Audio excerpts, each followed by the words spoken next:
we make our policies democratically amongst the whole membership. So Zack cannot tell us what to do, but he could suggest policy, he could put a motion. I'm slightly worried about a political trend that oversimplifies certain issues. The things they're doing that are against civil liberties into what I call a toolkit for tyrants. You don't want to put together a package of digital ID, facial recognition on every street corner, lack of jury trials. You don't want to build that package and hand it to a reform government.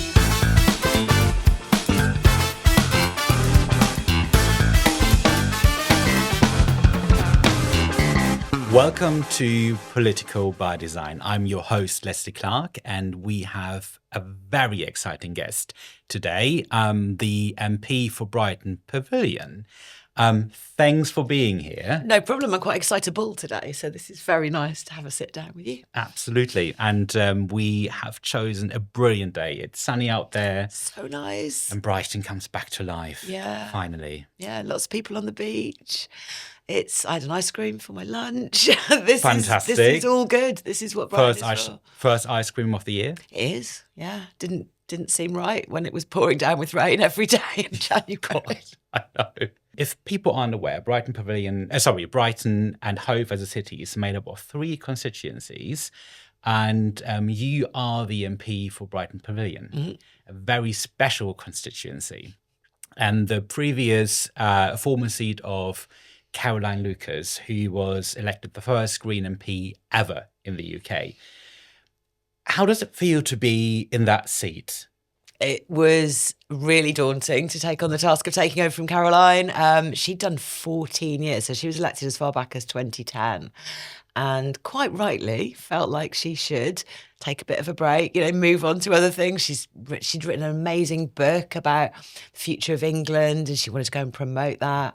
So, yeah, being asked to defend our only seat felt like a lot of pressure.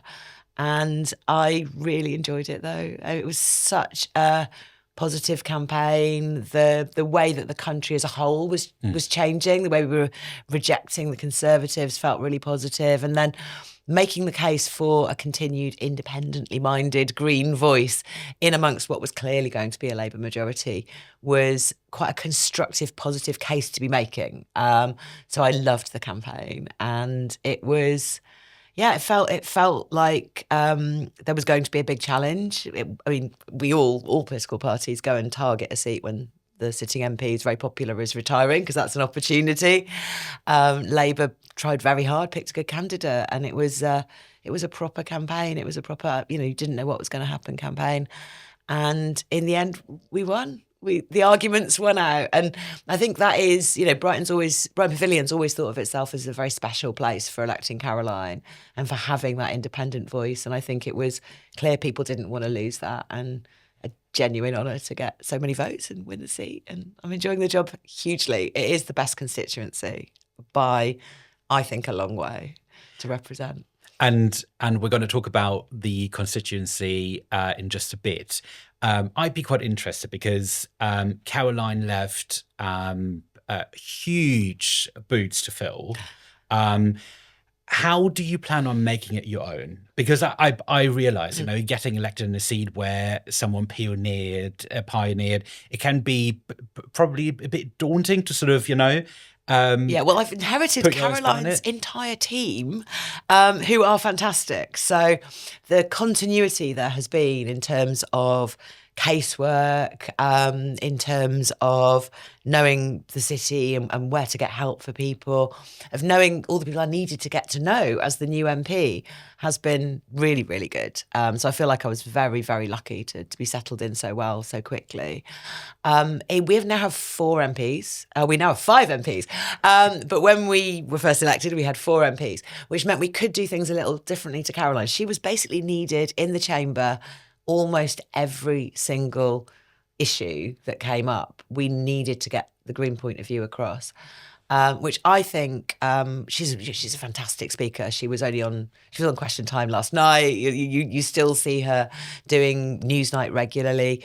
She's so good at making points, and that was what she did. She went into the chamber and made point after point after point, the thing the government needed to hear at any given moment. And we still have to do that as a party, but we can share out the departments. So I try and represent the Greens against 6 government departments, which, I wouldn't call myself the shadow anything, because I'm doing that for so many different departments and I'm not completely focused on one. But it does mean I can focus on different campaigns. So I think what I'm trying to be is obviously a good local MP, representing the city, dealing with the problems, making sure that people's voices are heard at a city level, but also a campaigning MP, one who's focused on getting some changes made and is able to put that time in to sitting on bill committees. I've done that several times now, and that's an effective way to argue with the government and get them to take up issues. So I've got them to put clean air duties in for these new mayors, for example, with other campaigners and a couple of other MPs actually from Sheffield. We managed to get the government to save committee systems for local councils, which doesn't sound very exciting, but actually is a really important part of democracy. They've put scrutiny, enhanced scrutiny in for the new mayors, again, from the same bill that I worked on. We pushed for things through the buses bill as well, rural areas, villages, things the government really needs to listen to. So those are jobs Caroline simply couldn't do. We didn't have a group of MPs. She wasn't allowed on committees and she would not have had the time. So I've been able to focus and actually make some changes, which I think is really good. That's quite interesting. The last point you said, hugely, I think people really struggle to get a clear picture about like how much an MP has to do. There's a massive to-do list, especially. There's such a range of things you do. A range the of different things. Parts of the job are so different. Absolutely. You've got the quite detailed work of asking written questions, following lines of inquiry, uncovering information. That's like a journalist does, essentially. Yeah. And then you've got the advocacy work, turning up in the chamber and going, "Oi, no, remove the benefit cap, not just the 2-child benefit cap, or don't get rid of jury trials." Those are important things to do, the public speaking. And then there's an awful lot of community work as well, listening to people, like raising up their voices. And I love all of that. I love that parts of my day are for different things. It's such a good job. And it's probably worth drawing out a little bit because you touched on the committees where a lot of the actual work takes place. You go through the bills clause by clause. You all the amendments that go in, you debate them. And it is an opportunity to have a minister sitting right in front of you for hours on end, hearing what they need to hear. And that can be very persuasive. You may not have the votes in the committee. They follow Parliament. There's a massive majority for Labour in any committee. But they sometimes points become unarguable. And particularly if you're bringing in campaigns from civil society, things that represent citizens who are in their communities as well. They don't just go, "Yes, of course, we'll do your amendment." Shut on, that's not what happens. They vote down your amendment. But then at the next stage, they bring forwards an amendment that is exactly like what you wanted them to do. So you can absolutely claim that. And they go, "This is our amendment now," but it is what you asked them to do. And they have listened. And now you are 5 MPs. Since a few weeks ago, we now have amazing Hannah Spencer, who is... I knew she'd be a good MP, and she is really taking to it very, very well. It's very daunting going in there for the first time. And I think she said when she got there on the first day, like 6 weeks ago, I didn't even think I would ever be an MP. She was considering putting herself forward for the next election. She stood for Mayor of Manchester before, she's experienced. But she wasn't really putting this on her career plans. And now she's literally doing the job. That's a lot. That's a lot to take in. It's a lot to take in. And when people talk about politicians, they often, I think, don't quite understand what a pivot a person has to execute. Being a campaigner for weeks and weeks and weeks, and then you get elected, and then you have to basically switch over from being a campaigner to being a politician, which requires a completely different skill set. Yeah, in a way. You gain responsibility as well. It's like becoming leader of a council or something like that. Yeah. Suddenly you are the person whose job it is to make sure you look after a group of people. They look to you for help, and that is that's a big thing. But it's also really rewarding and a huge privilege to do this job as well. Before 2024, the Greens were successful holding that one seat you're in at the moment. In 2024, you gained 4 MPs.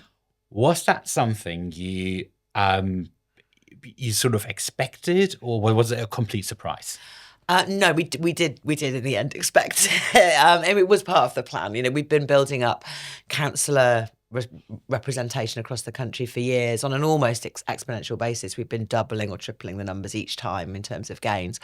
So we knew that we could win at a constituency level now if we focused our efforts on a small number of seats and really made it the party's mission. And that's what we did under the previous leadership. We set the target that we try and get more seats in different regions of the country, and process of choosing which seats, finding the seats that have the good candidates. And Carla, former leader of ours, brilliant candidate. Ellie Chowns, my colleague, was an MEP and had a brilliant team who were ready to fight that quite sort of safe Conservative seat.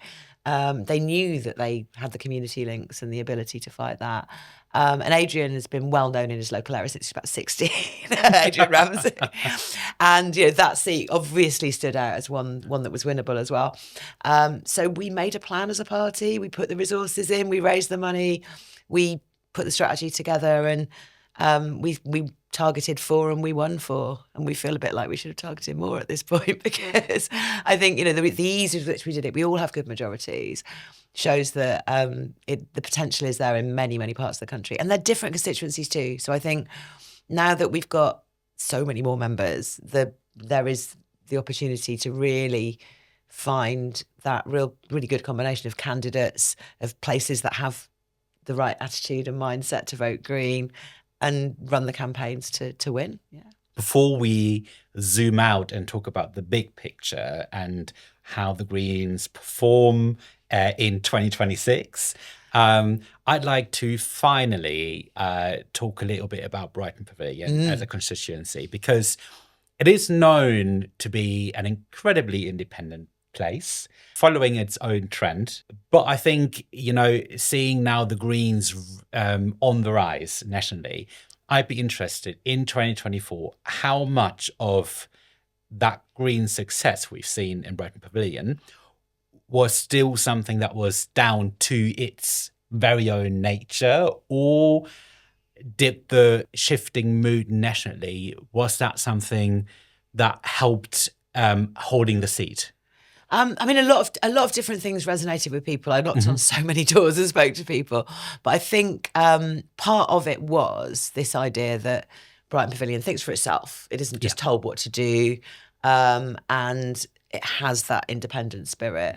And you raise an interesting thought I need to have now, which is, if the Greens do become very, very dominant, will we be the establishment, and will Brighton turn against us? I need to make sure I'm still sticking up for all those very unique, independent, spirited people really well, to make sure that doesn't happen. Absolutely. Cannot be seen as the establishment. The establishment. Oh gosh, no. I mean, it probably takes a lot to be seen as the establishment.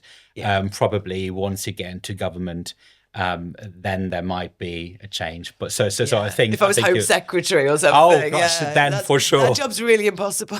Then for sure. When Zack became leader, something really shifted, didn't it?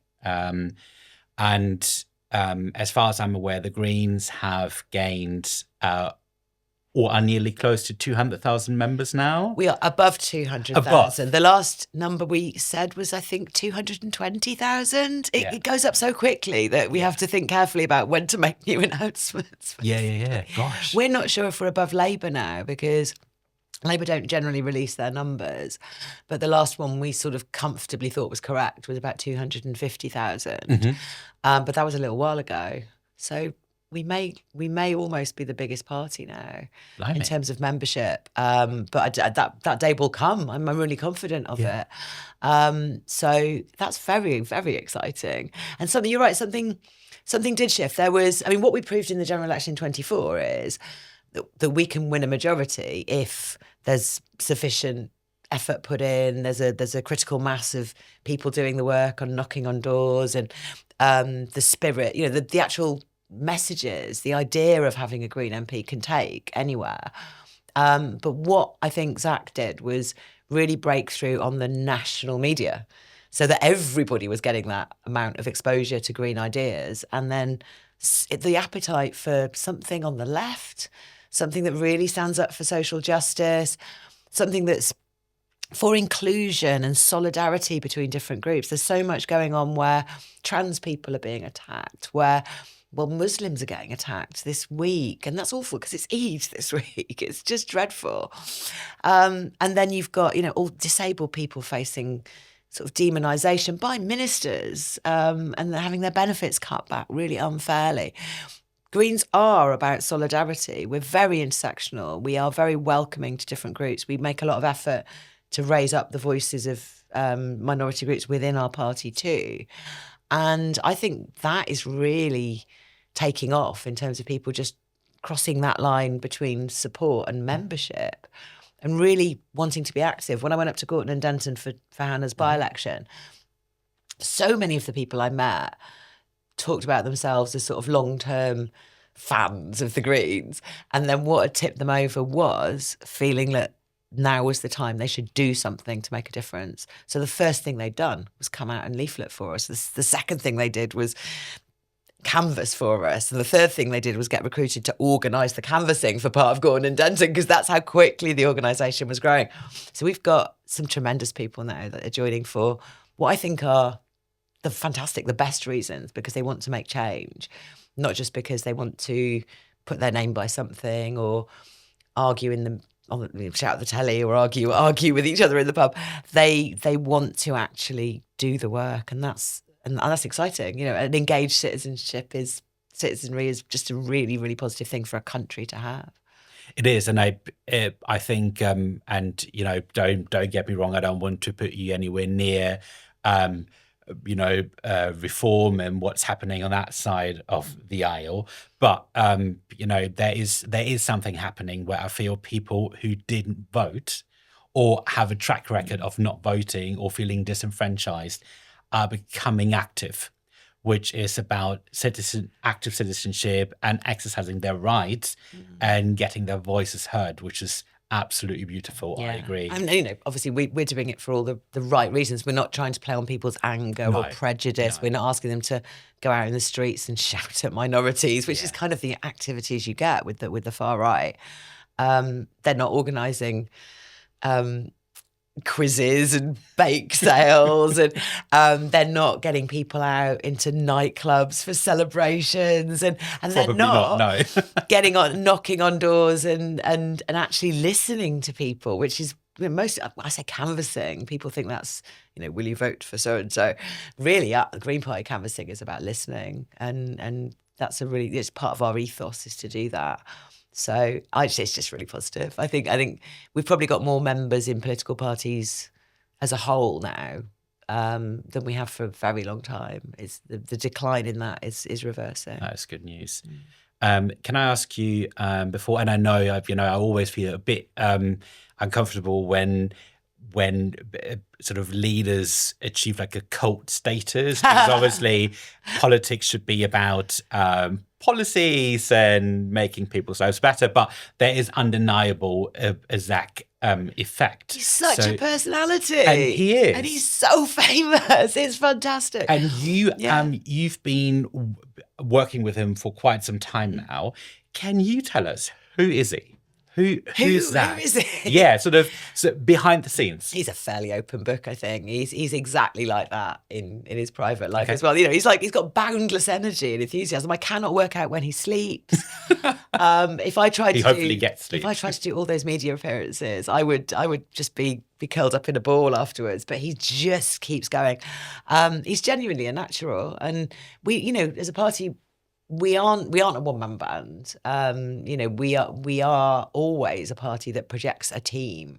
We've been doing that since Hannah got elected. We've been doing great big group photographs of all the people in Parliament now, and getting together with Zack and the deputy leaders to show that we are a team of people, not just one person. And that's really important to us. And that's how the party actually works as well. The idea that I keep getting asked about Zack's new policy of this, of being against the monarchy, I think was the last one I was probably asked about that one on.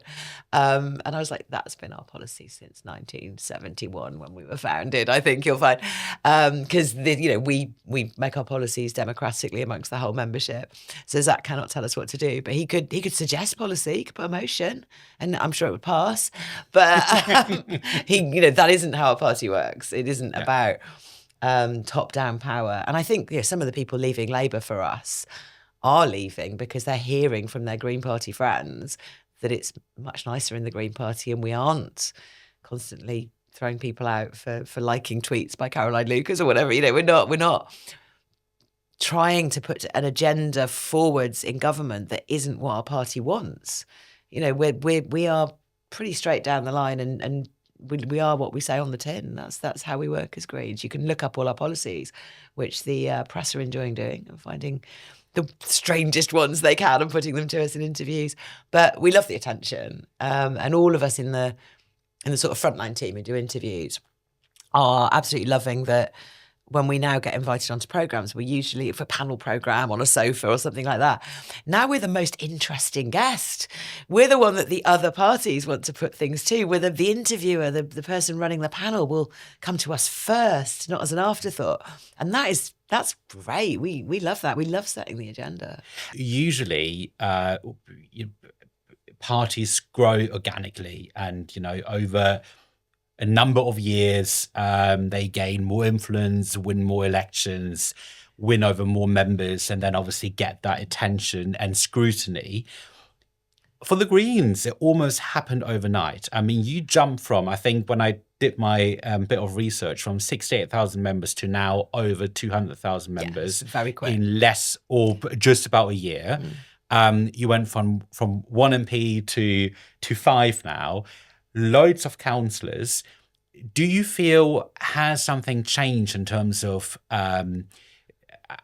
like the media pressure, the scrutiny? Do you feel that it's like now more at stake? Yes, obviously. I mean, I'm old enough to remember, just about, because I was still at school, but I have studied it since. When in 1989 we suddenly got 15%. Not in the polls, in votes in the European elections. They were I think the last ones that were carried out under first past the post. So we won no seats in that election. But nevertheless, it was very much a moment like UKIP has had and like we're having now, where suddenly we're in contention with the bigger parties. And I've got a big file of all the clippings that took place around our conference the following year.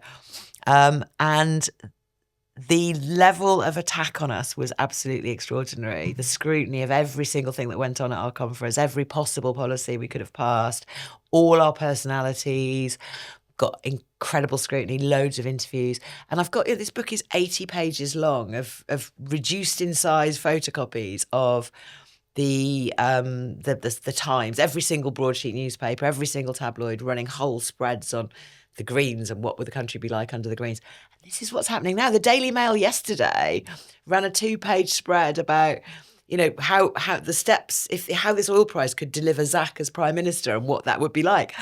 Just exactly the same pattern. And so funny to see, the establishment parties get rattled, the establishment press doesn't know what to make of us, and they are latching on to lots of random things. And what we have to learn from last time is we didn't do anything particularly wrong, but there were not further elections to keep up the momentum. And we have to make sure that we're making every effort to make sure every single election delivers us more gains and more gains and more gains. And you said overnight earlier on, but I mean, exponential growth works by building up. It like doubles each time. And we've been doubling a lot from a small base. And now we're doubling at a faster rate, but it's still all building on what came before. We've grown ourselves quite a mature tree now of a party, and it's burst into flower and everyone's noticed it. But it was always going to do that eventually at some point.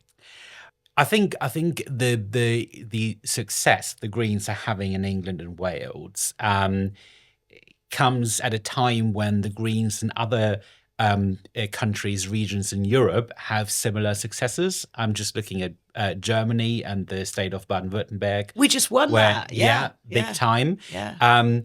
I'd be quite interested because the Greens started with a very clear mission. And I think still part of its sort of policy portfolio is still the environment. You're attracting people from all sorts of backgrounds with all sorts of worries. And one of the things I think pundits sort of drew out in Germany was the local party won because it slightly shifted in some areas towards sort of center positions rather than going full in left.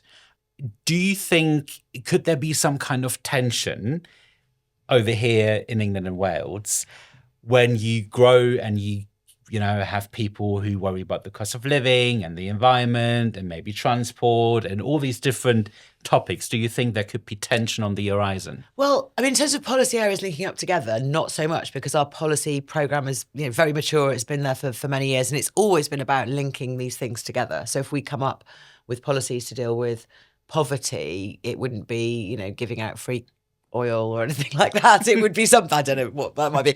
But it would be something that is also about helping people live more sustainably, helping local economies grow. It wouldn't be getting a big company involved to solve the problem from above. We're always about bottom-up solutions. So we've got this very clear philosophy about how we tackle issues that all fits together. So I think that's not so much of an issue. I think what we've seen in Germany is actual policy differences on some of the economic side of things, and again, I think our party here is pretty solidly left. I think there isn't a very significant minority of people who are maybe more sort of Lib Dem style Greens, a bit more sort of I don't know what the word is really, but a bit more centrist inclined. There are Greens who are like that, but they like the more radical Greens as well. We're quite a happy team, and so I can't see that happening. The Scottish Greens are a good example of a party that's been in government, that's faced the challenges of government, that's sort of withstood some quite serious challenges whilst in government. Worked with a party that doesn't agree with us on some things, but nevertheless won some very significant policies. The free bus passes for under 22s is an iconic policy. The benefits of that are huge for the environment, for social justice. It's such a good thing to have got through. And they've stayed very radical. They've elected young, very left-wing leadership team just recently, who are two MSPs, but very much on the left wing, and they've so it's not affected them, and there aren't significant. There are rivalries, but not significant tensions or splits within that party as well. So I think the Green Party of England and Wales can navigate this very well. And the majority for Zack was huge. The feeling that we were ready to grow and push this more obviously left-wing agenda was very, very clear. One thing I stumbled over time and again was pundits sort of describing Zack, maybe personally, or the Green Party under his leadership as eco-populists. Yeah. What do you make of that? I mean, that was actually a slogan under which Zack ran, and I don't particularly like it because I think to me, populist says oversimplifying. It says maybe just listening, following what is popular rather than trying to lead and trying to have ethics I don't think that Zack doesn't do that, but I wouldn't put that label on what we do because it has those echoes in the word. But I think, to be popular, to make sure you're getting your message across really clearly, to focus on things that really fire people up, that's good politics. That I can come completely behind that. Before we move on to something also really interesting, and that is a certain demographic you seem to attract. Very young is what we're attracting at the moment, which is brilliant. Yes. You mentioned something I keep sort of thinking about because I'm slightly worried about a political trend that oversimplifies certain issues or tries to give very simple answers to super complex issues. And, looking at the Labour government and how much hope there was projected onto the incoming government, are we approaching a point where a system becomes ungovernable because you have to simplify messages in order to cut through, and then you get into power, and then there's huge disappointment about what you can or can't deliver? Is that something you worry about as well? Or? Yeah, you can't just carelessly go promising things that you can't deliver, and that's not what we're doing. Just to be very clear, but I think the frustration I see across the room from me in Parliament from the Labour backbenchers is, there was a manifesto that was quite, it wasn't everything we wanted from Labour, and they'd already done lots of compromises before they put that manifesto together. But they're also being asked to vote for lots of things that were not in the manifesto at all. So that to me is just it's not oversimplification. It's not, and it's not even trying. It's just wrong and doing the wrong thing. It's a betrayal of what you promised the electorate and the people who are working for you.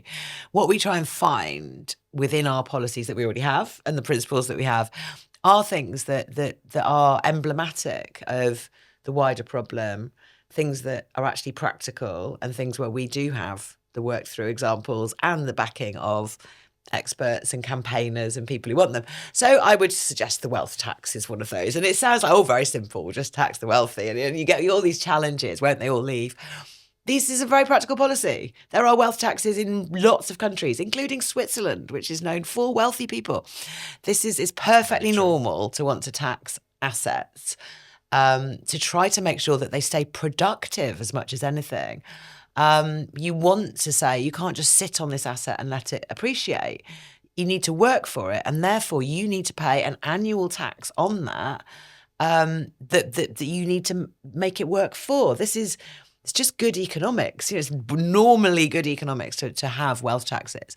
And if we had a really modest wealth tax in this country, and the proposal we've got is 10 million, that is quite a high amount to get to before you're paying any. 10 million 10 million as a threshold. Tax-free allowance. Oh, yes, tax-free exactly. allowance. Okay, yeah. On your wealth. That's very, very generous.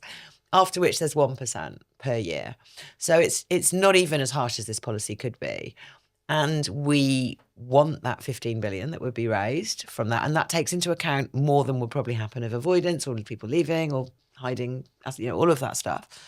That 15 billion, we know what we can put it towards. We can put it towards not cutting benefits. We can put it towards more investment in local areas. We can, austerity has to go.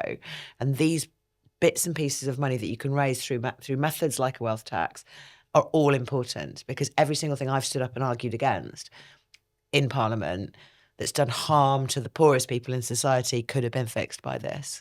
None of these things like not doing the benefit cap or cutting back on PIP or, freezing the allowances, freezing the universal credit, all of these things that have been done, they're chipping away tiny amounts that really mean a lot to lots of people. And you're talking about ones of billions of pounds that each one of these policies cost. So we could have avoided 15 U-turns or 15 bad policies with what we can raise. So, sorry, that's not very oversimplifying at all. I've just talked for about an hour about that. But the point is, something like that, when we talk about the injustice, when we talk about the fact that billionaires are not paying their fair share, that's a policy that's populist, that's easy to get across, but then it's got depth and it's really practical, and all the things we could do with it can be described to different people who can benefit. That's the sort of thing we search for. That's absolutely the kind of policy that we want to find, and we wouldn't give up on that or go back on that if we got into power. We do try and very, very hard to stick to our promises. And a wealth tax could be probably one of the reasons why you attract young voters. Because they haven't got any wealth. Yeah. And I hear time and again people describing society as a generational contract that's broken. Ooh. In a way that, as a young person, realistically, will you ever get pension? Question mark. We hear experts saying the system is near collapsing. So all these worries obviously feed into anger, which could be channeled through policies like a wealth tax. But I don't want to analyse on behalf of the Green Party. So I'd like to ask you, why do you think young people are so interested in supporting and joining the Green Party? I mean, I think the point you just made is a very, very good one. They feel like a lot is happening that is not their fault. They didn't make the decisions that led us here. And there's very little hope for them in the future from what's being proposed. They cannot see how things are going to get better. And they hear from older generations how things were better in the past as well. So there's that side of it. But also there's genuine concern about climate change. If someone's 18 now, I'm going to do some maths. That's no good, is it? If someone was 20 now, then they'll only be 40 in 2046. Yeah. That's still young, active. That's when they'll be in the main part of their life. And 2050 is the deadline for not going over 2 degrees. And when we start going over 2 degrees, and we're almost there now, we'll be there before then. When we start going over 2 degrees warming, things actually start to change, crops start to fail. And I think the younger people understand that. The world is becoming incredibly precarious on top of everything else, and they want the action taken. So there's a whole combination of things, but I think younger people will take a longer term view. They won't be lured into blaming, the recent migrants who were, that they aren't causing this longer term problem. They can see what the overall causes are, and they are pretty angry at capitalism for not providing them with a future. It is quite interesting, isn't it? I mean, talking about immigration, I'm a migrant myself, came here in 2020, have no intentions of leaving, so I really like Brighton and the country.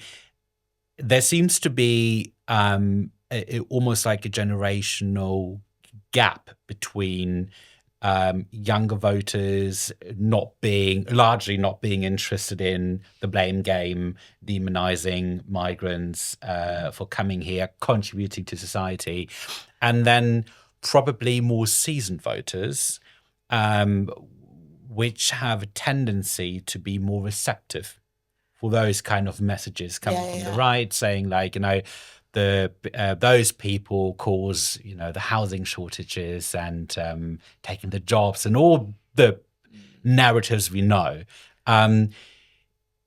Do you think, is there a way of sort of galvanizing the power and the drive young people bring to maybe convince older voters as well to sort of make their way over? We've seen quite a lot of that recently, actually, as well. I mean, I think it is easier when people have more at stake to scare them about losing things they already have. The young people who don't have anything yet are much easier to psychologically motivate to be bolder, to be more adventurous with their voting and their ideas.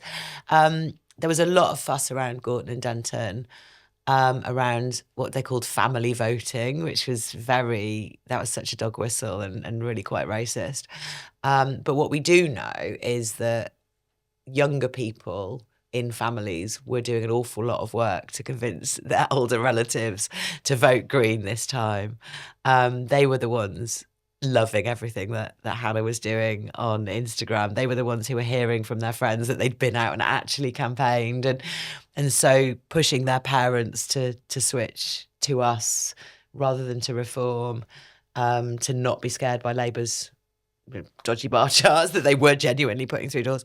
That I think was a genuine dynamic, and so and that makes me smile. I'm smiling like crazy about this, not just because we won, but because I can picture those conversations and the idea that there are young people out there who are politically engaged, who are saying to their parents, the media's telling you to blame the wrong people.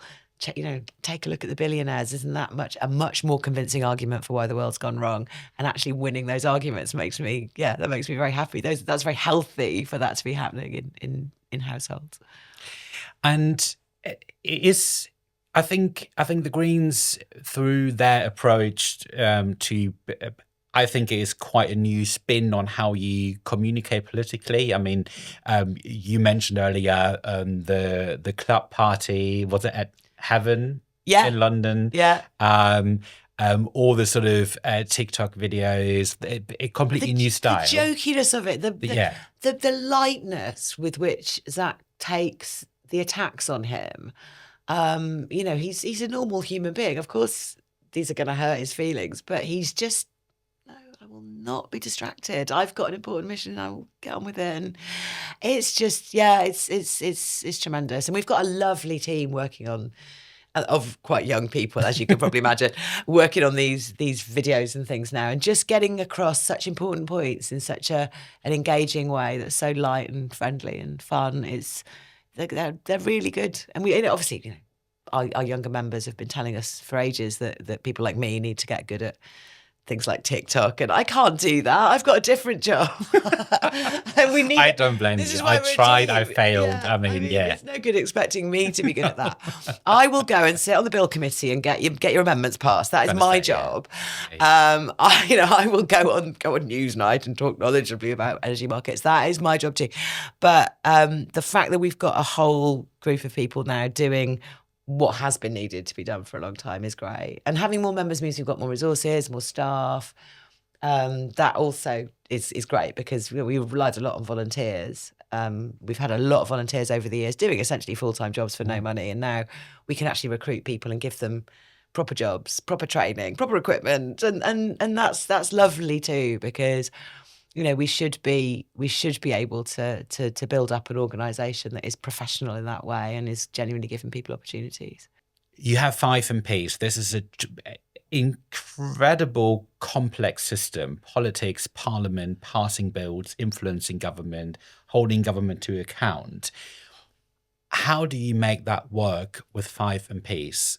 And is there something, as a sort of connected question, is there something in it where you could use your new style of communications to explain to people how politics actually works? Because there is a lot of sort of, when you talk to people and, you know, the typical things come up about migrants or other issues, I feel that sometimes sort of a lack of understanding how politics works. Yeah, but I mean, there's also not enough transparency about how politics works Also, either. right, yes. And you do get these horrible scandals where some MPs behave really badly, you know, abuse the expenses system. I think, you know, Nigel Farage doing all those jobs and the cameos and things like that. How does he find the time if he's doing his job properly? So I think it is important that we do try and get across what we're doing all day. And try and make it more engaging. But I'm not, you know, it is the coalface of, you know, we are chipping away at bills clause by clause. You're not going to find that fascinating in any sensible world as a spectator. It is part of the job, though. Yeah. And I think, you know, people only see what goes on in Prime Minister's questions, which is, you know, horrific. I hate being in there. It's all just shouting, and occasionally I get a question, and it does feel like a privilege to look the Prime Minister in the eye and ask them a question. But the stuff that goes on between him and the leader of the opposition is unedifying. It's childish. It isn't really politics. What really is politics is working with. I mean, on the benefits changes that were defeated. You know, they took away half of the changes they were proposing and put them off. The rebellion that went on with the backbenchers was, you know, those of us from the Greens, from Plaid Cymru as well, and some of the independent MPs worked with lots of Labour backbenchers who were rebelling. There were meetings. We talked to unions. We talked to campaigners. You know, the child poverty groups came a lot. You know, we all the disabled campaigners brought lobbies to talk to their MPs. An awful lot went on to make that change happen. And I have talked about the dynamics of that and how it built up, and eventually the government just couldn't continue with their agenda. And that was a real victory. So I do talk about that stuff. I mean, what we are doing is focusing on different departments, and within each department trying to make sure that we're pushing 2 or 3 different issues at a time, and one will be reacting to the government and going, no, don't do the thing, and the other 2 will be more positive. So I also have been pushing for a bill to stop councils using pesticides on the streets so that there's more momentum behind alternatives, and that's an issue on the ground in Brighton here. Also for clean air to be made a human right, and I've got a bill for that, but also each part of that bill could go into other government bills coming forwards, and I push the government on that as well. And that's me being proactive and pushing for different campaigns. Within housing, I'm trying to get money so that we can buy council homes, buy homes to make into council homes, not just build. That's quicker. We should have separate funding for that. That's one of my, I call it buy the supply. That's one of my campaigns. So these are positive things I'm trying to get the government to do. And I think that is interesting, because people, rather than just reacting to the government, rather than just going, well, here's a bill the government have put in and I'm going to try and amend it piece by piece, you present something that people have actually asked for, that campaigners are behind, and challenge the government to do it, make them explain why they're not doing it, and then use the different methods of getting public opinion to influence them to push it through. And that's much more comprehensible. That's much more like, that's campaigning. People are in campaigns, people sign petitions, people go along and lobby their MPs. They can feel the build-up of influence. And I think that's important to get across, because it isn't just about MPs doing it for you. We are representatives of you, but we are most effective when we're working with the people we represent to bring their voices to bear on the government as well.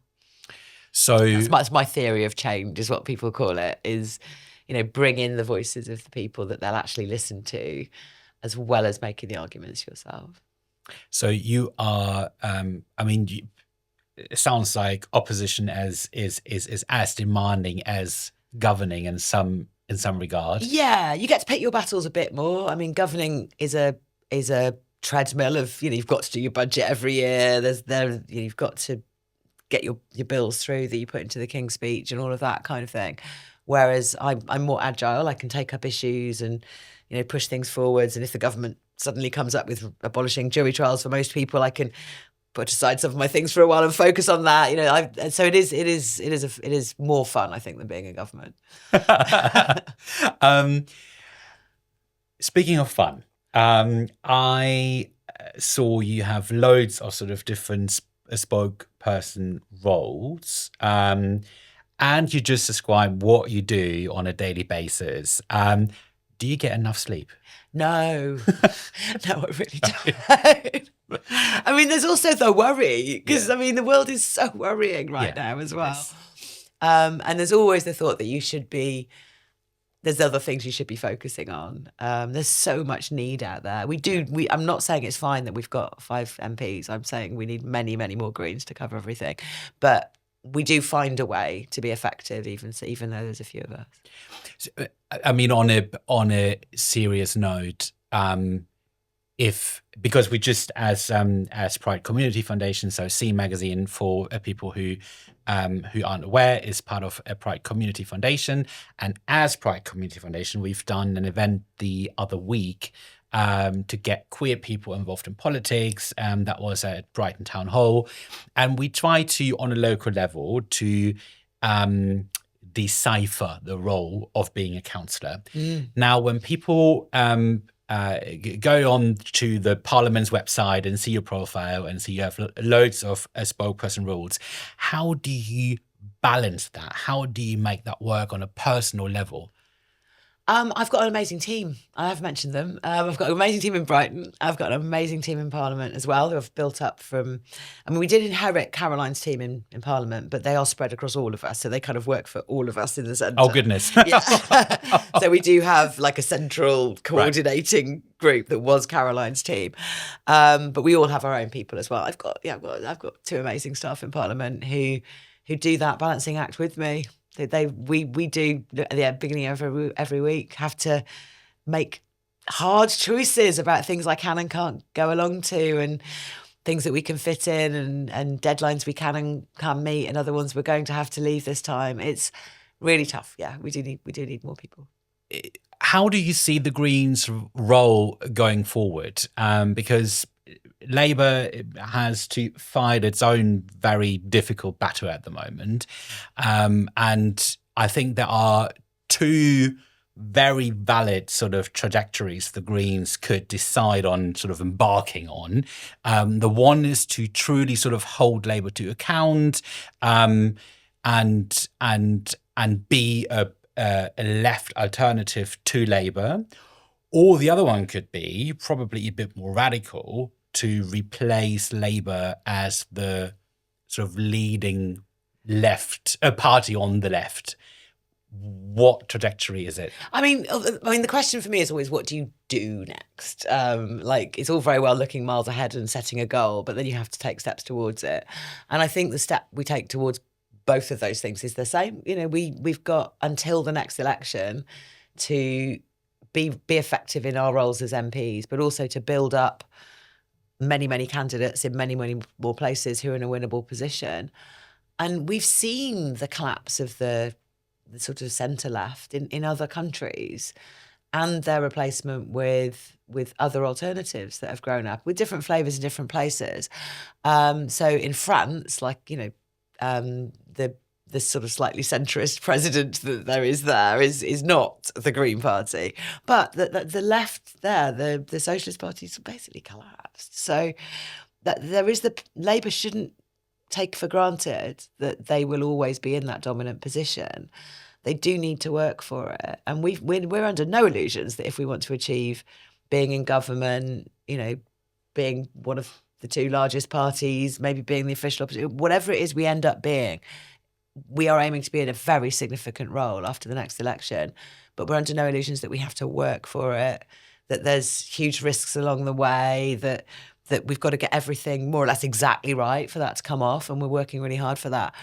And I think, you know, Labour they can be very arrogant. They think they own people's votes. They get cross when people vote Green. They get cross with people for voting Green.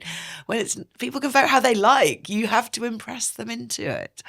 So yeah, we'll see what happens. Maybe they'll pull their finger out, and it'll be more of a battle on the left. But if they stay where they are, the space for people to be ecologically and socially aware, to be inclusive of everybody, and to put forward genuinely good left-wing economic policies like we're doing, the space for that to be a winning party at the next election is enormous.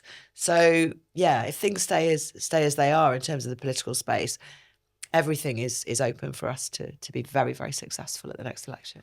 Turning my head firmly to the right, which I don't like doing. Don't look there. It's scary. I know.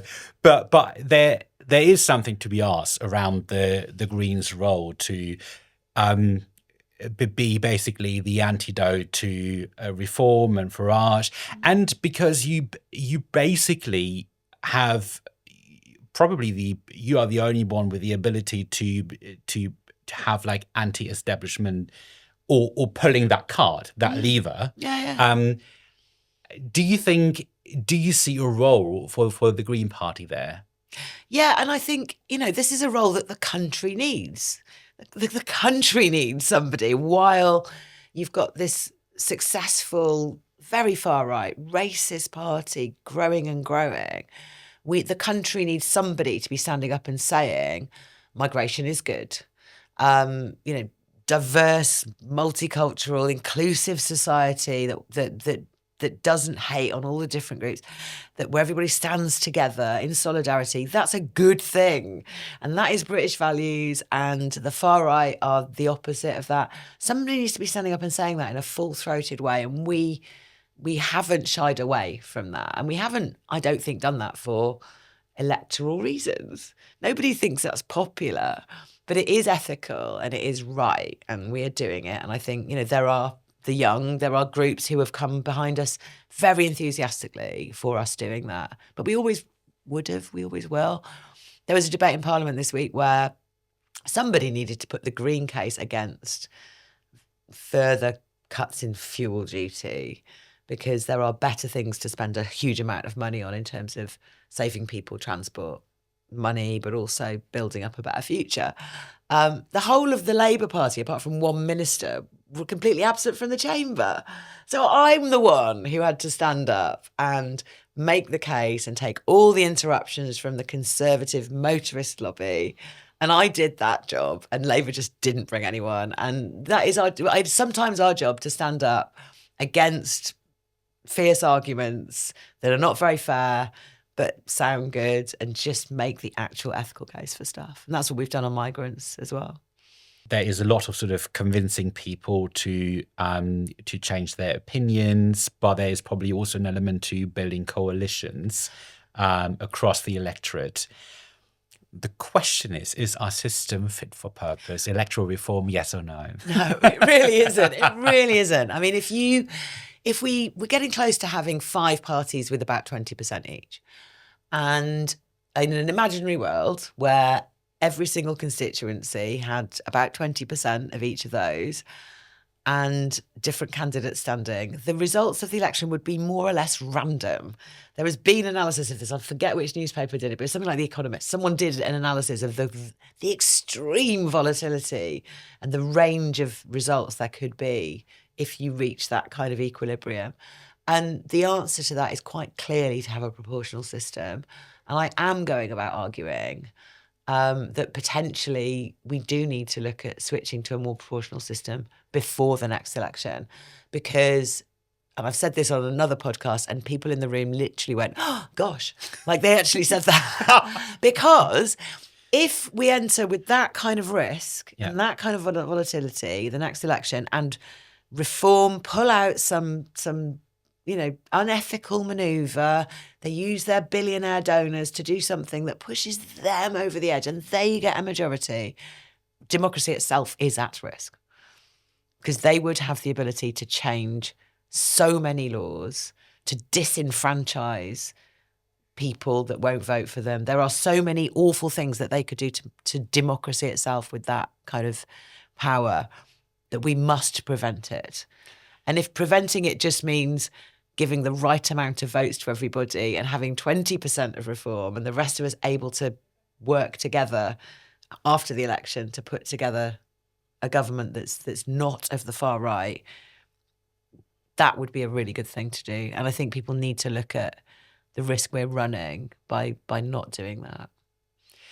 I even think, and this is my personal take, I'm a huge supporter of electoral reform, and I think we need a proportionate system.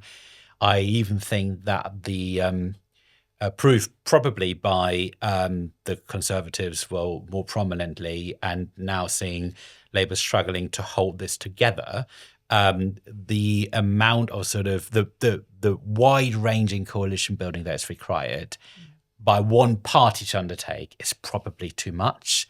If I look to other places in Europe, Finland, Sweden, Germany, you see smaller parties, but probably much healthier. Yeah. If that makes sense. Yeah. To focus to focus on a certain demographic, or sort of a carefully selected range. Yeah. Arguably, the Labour Party could be 2 parties right now. There's a big split in there, and in a proportional system that would be possible. And I think that is healthier. It is, but I mean, it would take a bit of getting used to. You're not talking about a winner. You're talking about a result that then requires discussion about who actually forms the government and what the programme of that government is, given that the different parties have different priorities who are taking part. But we see it in Scotland. That's happened several times in Scotland. It will happen this time in Wales. On a local level, it happens. It happens in most councils, actually. Yeah. The amount of councils that are no overall control, where people actually have to work together, is ridiculous. Yeah. There are all kinds of combinations. There's Green and Labour. There's Green and Lib Dem. There's Labour and Lib Dem. There's all the different combinations you can imagine on the left. Colours. And some very strange ones as well, where it's there's some very strange combinations because it's what works. Yeah. To govern, to make the thing work for the next few years in everyone's best interest. And not everyone gets everything they want, but it's about being grown up. And I think it would take a bit of getting used to at Westminster level, where we're so used to a winner. But it's better than the alternative. Siân, I've taken up a lot of your We time could just already. do this for another half a day. I know, It's I know. very interesting talking to you. And I let you go in a minute, I promise, because it's too lovely to stay inside today. It is. We need to go back to the Front. Sun, and I need to get some ice cream as well. We're talking a lot about the Green Party and about the broader picture and the mission and the vision. Coming back to you, is there something you are keen on achieving in Parliament that you haven't achieved so far?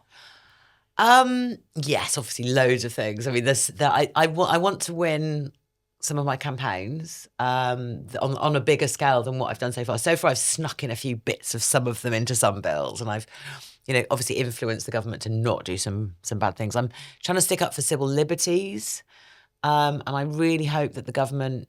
I keep trying to tie things together, the things they're doing that are against civil liberties, into what I call a toolkit for tyrants, on the same theme as the last question, where you don't want to put together a package of digital ID, facial recognition on every street corner, lack of jury trials. You don't want to build that package and hand it to a reform government. And I kind of feel like the government might come around on that one. So I would love for that whole agenda to collapse and for things to be more about freedom and privacy. Once again, that's cross-party support for that. It's slightly different to the left-right axis. So I think we can win that. And I really, really want money for more council homes to be bought off the market, particularly with the Renters' Rights Act coming in very, very soon. Yeah. Lots of landlords might be wanting to sell their homes. We're already seeing some renters being evicted just preemptively by the worst kind of landlords. There is already a homelessness crisis. Yeah. Every council is spending ridiculous amounts on temporary accommodation. And, some tens of billions just pumped in right now would actually be a really, really good idea. And I'd love to win that in the near future. And it's all about rectifying probably the biggest, most harmful policy decision, the Thatcher government. Yeah. Everyone's obsessed with building homes, but so many homes are in the wrong tenure because of right to buy, because of sell-offs and demolitions of council homes. Right. And because people can't buy homes, the private rented sector's grown at the expense of owner occupation as well. So it's just like things need to shift away from private renting into these more secure tenures. And there's been help to buy from the government. They spent 24 billion on that, subsidising people to get deposits together for a house and buy a house. At the other end, they really do need to put some serious money into switching tenures into council homes again. I'll keep making that case until they listen. Siân, thank you so much for your time. It's been a brilliant conversation, very interesting. Very interesting on your side as well. Thank you for raising some really important issues. And good luck with everything and have a fantastic weekend. And you. Thank you.